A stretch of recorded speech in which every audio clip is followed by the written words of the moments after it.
So today on Contemporary Tuesdays, we're going to be talking about Smite, Steam may drop paid mods, and yeah, we're going to be talking about some the R7 and or R9 300 series graphics cards, and we're going to see what's up with DDR4 RAM right now. You know what I'm saying, G? So I'm going to start off with Smite.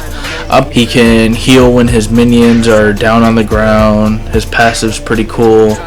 And also in the new patch, they're gonna have some new skins like Kawaii, Bastet, new Kukulkan skin, and then a new X-Ball skin, or X-Balanque, or Shibalanque, however you want to pronounce that. It's basically the same skin, just red and blue. And then recently I was watching the Twitch stream, and they are making a new arena map, and it's going to be in the daytime, and high res graphics and all that. Pun intended. Woo.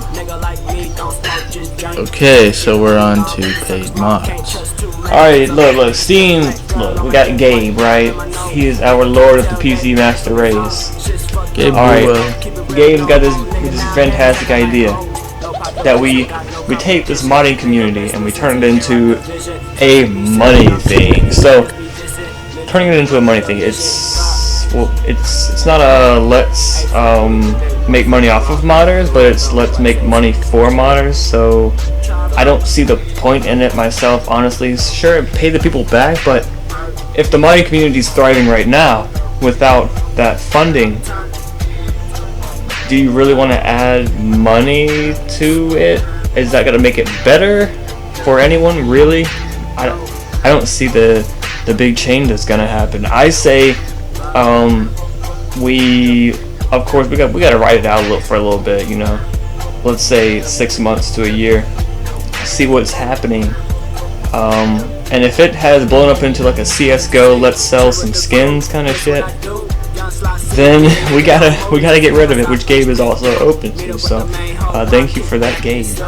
I personally think like certain mods, like these huge open world, like there's this one mod that I was reading about that took somebody 3 years and that's still in development, like completely changes Skyrim. I think stuff like that should be paid for, personally, like a DLC. Stuff like that should be put into Greenlight, I think, as like a separate add-on type thing. Yeah. That you maybe perhaps should pay for.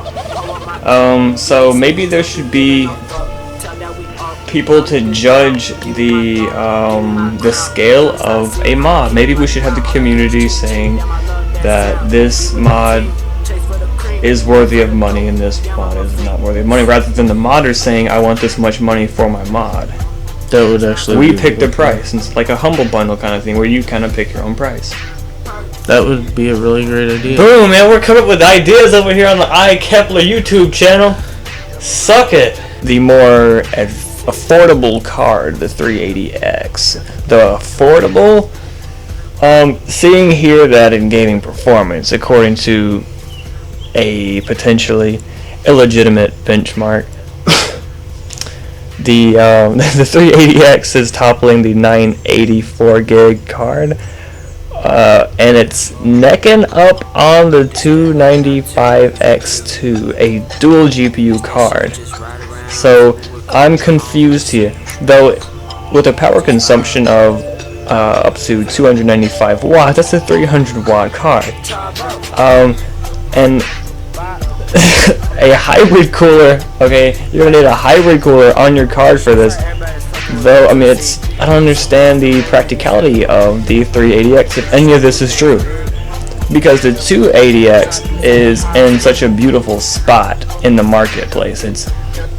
It goes for, say, 200. I've seen it on sale for $210 recently, actually, and it outperforms. What does it outperform? It's 970. Does it outperform 970? No, come on. No.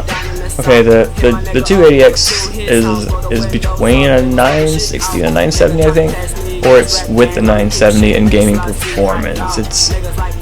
Yeah. So It's a cheap card. Everything AMD just runs hot. You know this, but it seems like they're making bigger dinosaurs. They're not doing like a Maxwell architecture where out of nowhere, like Nvidia did. Nvidia, if you remember back in the 500 series, had a bunch of hot, fat dinosaur cards, and then AMD with their HD 7000 series they actually had the upper hand at that point. With the 700 and 600 series from Nvidia still ruling at the time.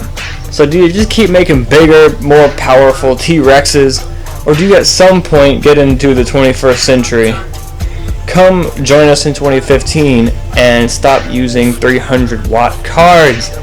Nobody wants that on their power bill. Electricity is not cheap, my friend. So DDR4 RAM is available for purchase. But what the hell do you use it for? That's the question. Everybody's using DDR3 RAM right now because that's what we've had for the longest time, right? Everybody's got DDR3. We got 1600 megahertz for the most part, 8 gig kits. That's what everybody has. So it's also coming for a 2133 megahertz kit or a 2400 megahertz kit. Are those speeds compared to DDR4 speeds going to make any kind of difference in gaming right now? No, not really. For editing, perhaps, editing purposes, where you got 32 gig kit, you know, and if it's DDR4, perhaps maybe you get some kind of a boost there. Right now, you do not need DDR4 RAM for gaming. So, in the next couple years, when DDR3 gets hella cheap, go ahead and buy some of that shit, because it's gonna be fine for an additional 2 years after that.